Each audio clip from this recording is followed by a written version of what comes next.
¿Se escucha? ¿Se Sí, escucha ahí? dale, dale. Hay varias cuestiones que Joaquín dijiste que son interesantes. Varias veces nombraste la palabra control. Una de las maneras que tenemos nosotros para poder pensar que estamos haciendo algo para acompañarnos en este momento y no contagiarnos es el control, ¿no? El control es una de las maneras que el control de la higiene. Y lo que decías también, lo de la edad, ¿no? Que tiene una expectativa de vida de 84 años, la población mayor. Y entonces esta semana conversé mucho con algunas personas que tienen más de 65 años y me decían que están cansados de que lo amenacen, de que todo el tiempo le están recordando que son de riesgo y que se pueden morir, ¿no?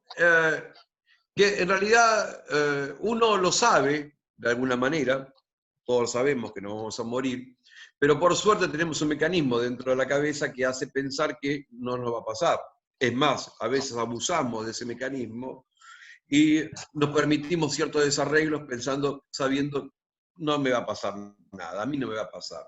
Pero resulta que está la televisión, están los medios de comunicación que le dicen, cuidado con salir. Y a los más jóvenes que quieren salir, que por ahí quieren salir para encontrarse con un amigo, o no digo una fiesta escondidos en el baúl, como vimos estos días, aparece la amenaza de que van a perjudicar a otro. Entonces, cada salida, cada momento de salir, que vos me decías, Hernán, hoy saliste a la calle, cada encuentro con el exterior, es una conversación con uno mismo, ¿no? ¿Qué hago? ¿Qué no hago? Eh, Cuando uno menos sale también, se le arma como una cuestión ahí de aislamiento más fuerte, ¿no? Cuando empieza a salir, también está más relajado. Al principio resulta como que está transgrediendo. Entonces depende de cómo cada uno lo toma, cómo toma uno la ley, cómo toma uno la palabra de orden y de control, ¿no? Tengo entendido que Japón es bastante riguroso con algunas cuestiones de las reglas. Lacan dice que los chinos, sobre todo los chinos, y también los japoneses, no son fáciles para analizar. Tienen un lenguaje al estilo jeroglífico que dificulta bastante las cuestiones, ¿no? Después es un tema que otro día, si les interesa, les puedo contar un poquito de cómo. Porque Lacan dice que los japoneses y los ricos, muchas veces muy difícil de hacer análisis. ¿Por qué los ricos? Porque no hay falta, porque hay excesos, digamos. Y es verdad, digamos, cuando uno tiene faltas, cuando le falta mucho algunas cosas, se las ingenia para encontrar una suplencia a eso que le falta. Y ha hecho diversos trabajos referidos a lo sociológico, pero con una mirada bastante actual y en proyectos de investigación para, bueno, mejorar las condiciones y no solamente quedarse en el recorrido histórico, ¿no? O en el ámbito sociológico de acá o de otra cultura. Es un trabajo sobre lo actual que él hace y nos interesó charlar con él para ver qué mirada tenía sobre la actualidad en este momento de pandemia, sobre todo, ¿no, Joaquín? Bien. Bueno, Arranque, Ariel, arranque. Queremos la arrancamos. actualidad. Perfecto, bueno, parte de la antigüedad, una de las dimensiones que ve, en mi caso, un sociólogo, ¿no? Cuando me invitó esta semana Joaquín a participar, me pareció algo muy, muy lindo, muy interesante, y lo traigo de manera bien informal, ¿no? Porque estamos todos improvisando, estamos todos innovando. En mi caso, bueno, no sé cómo me habrán presentado, soy sociólogo, eh, hoy presento y reflexiono con ustedes de algunas dimensiones que me parece importante pensar en el contexto de ahora. ¿Se me escucha bien? ¿Hay interferencia? ¿Cómo estamos? ¿Bien? ¿Sí? Se escucha Bueno, mejor. decíamos, bueno, perfecto, tengo un micrófono medio moribundo, así que vamos a ver cómo sale. Decíamos, cuando Joaquín me invitó a pensar en esto, yo ya venía buscando bibliografía sobre el tema porque a mis alumnos de alguna de las materias de trabajo les pedí este cuatrimestre que investiguen sobre epidemias y pandemias de la historia, en particular de los últimos 3 siglos, ¿no? El humano hace mucho que convive con pandemias y enfermedades, pero en los últimos 3 siglos hubo un montón de casos, aunque nos parezca que somos los primeros que vivimos algo de esta magnitud, ¿no? Algunos casos que menciono rápidos, bueno, el más cercano tal vez en la historia y en tamaño, la gripe española, de hace 100 años. Una enfermedad que empezó en Estados Unidos, se expandió por gran parte del mundo, motorizado por la Primera Guerra Mundial, ¿no? Los soldados, al desplazarse por el planeta, contagiaban de fiebre más letal que el coronavirus que estamos viendo ahora, pero menos contagioso, lo que lo deja más o menos empatado en gravedad. Y esa fue la última gran pandemia moderna. Antes varios casos, las pandemias de cólera, algunas de las cuales vivimos acá en los 90, ébola, el SIDA, ¿no? Que lo tenemos casi asumido al SIDA, pero también es una pandemia muy importante que mató más de 40 millones de personas a esta altura. Es decir, cómo el humano se adapta y se acostumbra a muchas cosas, incluyendo epidemias y pandemias. No quiero meterme en las definiciones, ¿no? De lo que es una epidemia, que es un brote local, contra una pandemia, que es cuando trasciende al territorio y llega muy lejos, ¿no? Hay una definición de la Organización Mundial de la Salud para qué es una pandemia y qué es una epidemia. Lo que les propongo hoy, muy sencillito, después para hablar y reflexionar entre todos, es pensar en 3 dimensiones. Una es el origen, la génesis de la pandemia. ¿De dónde viene esto? ¿De dónde interpreta, por lo menos un sociólogo, que arranca esto? Primer punto. Segundo punto, ¿cómo se expande esto? Y por qué el mundo de hoy, las velocidades, los vehículos, la información que manejamos hoy, tienen mucho que ver con el avance de esta enfermedad. Tercero, y eso sería un poco de futurología, es considerar qué impacto social puede llegar a tener esto. Tal vez esté más cerca de lo que hablaron la semana pasada, entiendo, ¿no? ¿Cómo pueden cambiar nuestras vidas cotidianas? ¿Qué impacto va a tener en nuestras prácticas, en nuestras emociones, sensaciones y relaciones? 3 dimensiones. Vamos de a una, en cualquier momento me interrumpen, repreguntan, repregunto yo. ¿Armamos esa dinámica? Perfecto, Joaco me hace que sí. Vamos. Los sociólogos analizamos relaciones sociales, fenómenos sociales. Ahora, una pandemia en realidad tiene una base biológica, es una enfermedad que se expandió más de la cuenta, ¿no? Que se tornó peligrosa por afectar la salud de mucha gente. ¿De dónde entendemos que viene esto? No vamos a llamarlo el virus de China, como hace Donald Trump, por ejemplo, pero todo parece indicar que esto nació por el avance de la urbanización y los modos de producir y de extraer recursos naturales en China. China, no sé cómo venimos en la historia de China, pero en los últimos 50 años China pasó de un socialismo, del maoísmo, ¿no? Bajo el mandato de Mao, un personaje legendario del siglo XX, a una forma de capitalismo muy feroz que tiene una relación muy conflictiva con el medio ambiente. Esto está en el origen, entendemos.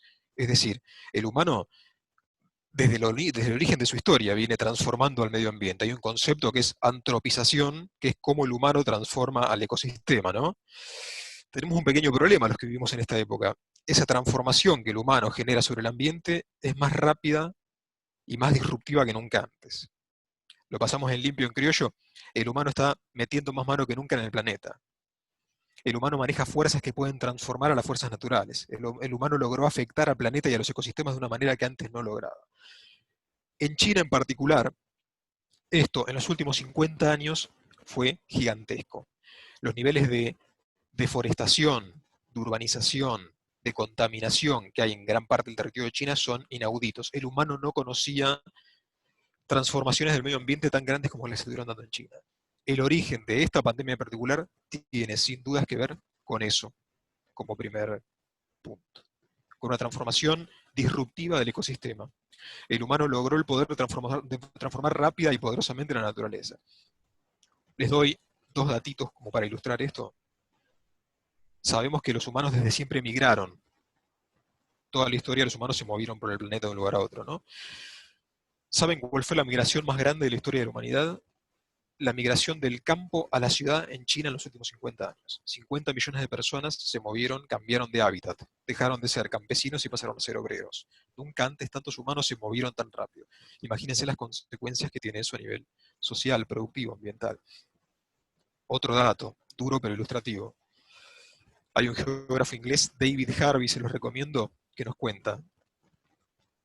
Estados Unidos en el siglo XX usó mucho cemento, ¿no? Cuando miramos una película norteamericana pensamos en rutas, autopistas, rascacielos. Estados Unidos se urbanizó fuertemente de la década del 30 para acá. Bueno, dice David Harvey, a pesar de toda esa urbanización fuerte de Estados Unidos, China en 3 años usó más cemento que Estados Unidos en toda su historia, para tener una dimensión de cómo está cambiando el ecosistema, ¿no? El humano construyendo, espacio construido, urbanización, cemento, ciudades, fábricas, muy rápido, a un nivel que es muy disruptivo sobre la naturaleza. Último datito, cada año se construye X cantidad de metros cuadrados, ¿no? X cantidad de viviendas, X cantidad de fábricas en el mundo. Más de la mitad de esos metros cuadrados se están construyendo en China. ¿Para qué sirve esto? Para que tengamos en cuenta en la profundidad, la intensidad de la transformación que está sufriendo la naturaleza en este momento con epicentro, diríamos en China. Gran transformación natural. Punto importante, la cría industrial de animales, que viene atado a esto, ¿no? Esto es algo también antiguo, pero tiene una intensidad en estos mercados de China. Hay un consumo, una extracción de recursos y una cría industrial de animales que es muy disruptiva. Evidentemente, este virus viene de ahí. Como para contextualizar el surgimiento de esta pandemia en un orden social determinado, ¿no? Estamos destruyendo o dejando que se destruya el planeta, y este es un problema de primerísimo orden para nuestras generaciones y las que vengan. Hace un par de siglos entró en tensión la manera de vivir del humano porque estamos destruyendo esta navecita espacial que nos lleva por el espacio. Justamente ahora están por lanzar una nave espacial, les recomiendo ver lo que está pasando ahora, el proyecto SpaceX, alguien estará enterado. El humano va a tener que salir de este planeta en el próximo par de siglos, pero si no nos apuramos, lo estamos destruyendo más rápido que nunca antes, ¿no? O sea, Ari, perdón que te interrumpa. Esto vos decís, o mejor dicho, es David Harvey quien está sosteniendo que tiene que ver con una ruptura del equilibrio de la humanidad con respecto a su entorno medioambiental. ¿Es así? Sí, sí, exacto. David Harvey, entre muchos otros miles de autores, te diría, ¿no? Y pensadores. Lo que está viendo, en el caso de China en particular, es que al intensificarse la extracción de recursos naturales, la deforestación para armar ciudades muy rápido, todos vimos hace un par de meses la noticia de que China armó un hospital en 4 días, eran 10 días, no me acuerdo. Digamos, el poder de transformación del humano con respecto al medio ambiente se aceleró mucho y eso trae algunas consecuencias. Hay equilibrios naturales que se están rompiendo.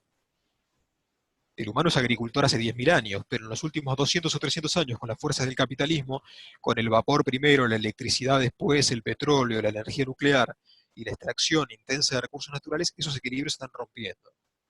El planeta no está aguantando las fuerzas industriales y extractivas del humano. El humano hasta hace pocos siglos tenía una relación armónica con el ambiente. El humano siempre fue conflictivo, siempre buscó bardo entre un grupo de humanos y otro, ¿no? El humano nunca fue muy pacífico, pero realmente esta capacidad de transformar el medio ambiente de manera disruptiva es relativamente nueva. No es para un sociólogo, ¿no? Para este humilde servidor, esto no es una creación de laboratorio ni algo único en la historia. Si el humano sigue siendo tan disruptivo con el medio ambiente, esto va a ser una tendencia recurrente, lamentablemente. Y aunque encontremos la vacuna para el COVID-6, probablemente surja algo comparable o peor. Ari, acá Roberto Romano hace un comentario e incluye una pregunta en él, dice: tengo entendido que China, por el efecto de la pandemia en su estado, compró el 70% de su industria y su economía supera el 40% del mundo. Y a lo cual pregunta, ¿coronavirus puede ser una arma militar de origen china? No, yo descreo de esa hipótesis. Lo de que China sí es dueña de sus medios de producción, sí, no olvidemos que viene un socialismo que era dueño, ¿no? Había nacionalizado las industrias y la economía la tenía totalmente controlada. China atajó las consecuencias del coronavirus, si lo comparamos con gran parte del planeta. Y algo para los que tenemos que prepararnos es para un mundo donde el polo de dominación no sea tanto Estados Unidos, que es el mundo en el que nacimos y crecimos todos nosotros, sino China. China venía alcanzando a Estados Unidos en poder militar y en importancia política y económica, y con este fenómeno sin duda lo va a pasar y se va a imponer China como núcleo de poder del mundo. Así que si eligen un idioma para estudiar, no elijan, como hice yo, francés, sino que elijan chino, que les va a servir más en el futuro. Bien. Primer punto, ¿no? ¿De dónde viene? ¿Qué sabemos de dónde viene? Bueno, la hipótesis, para los que pensamos en ciencias sociales, en medio ambiente, en economía, en historia, esto viene de una relación disruptiva con el humano en su manera de producir, de consumir, de explotar recursos naturales. Ahora, al margen de lo contagiosa que es la enfermedad, que sin lugar a dudas que es así, hay un nivel de contagio rapidísimo, ¿hay algo de las condiciones de este contexto que vivimos que posibilita además ese contagio tan rápido? Evidentemente tiene que ver con las condiciones de vida de ciertos sectores de la población, ¿no? Yo les menciono esto como escala macro. China está extrayendo recursos naturales, está urbanizando demasiado rápido, como nunca antes se produjo. ¿Qué trae eso? Que grandes sectores de la población tengan que vivir en condiciones que no son las adecuadas. ¿De dónde sabemos que surge el virus? De un mercado en Wuhan, en China, donde básicamente se encierra animales de un montón de especies que no están acostumbradas a convivir entre sí, en cajas uno arriba de los otros, una mezcla de bacterias, virus, fluidos, una cosa totalmente antinatural, diría mi abuela, ¿no? Las condiciones de vida de esos mercados donde la gente tiene que vender el bicho que logre cazar en algún bosque de China de los que quedan, genera ese intercambio de agentes biológicos que no se daba. Así nace el virus. ¿Por qué nace el virus? Porque en un mercado de China, por necesidad, gente que no tenía trabajo empieza a cazar y a vender animales que no tenían que interactuar entre sí y con el humano. Había una canción que decía, mientras la familia humana duerme, Pachamama en el olvido se disuelve. Bueno, un poco así, ¿no? Es hacer jugar a fuerzas que no tenían que estar en contacto.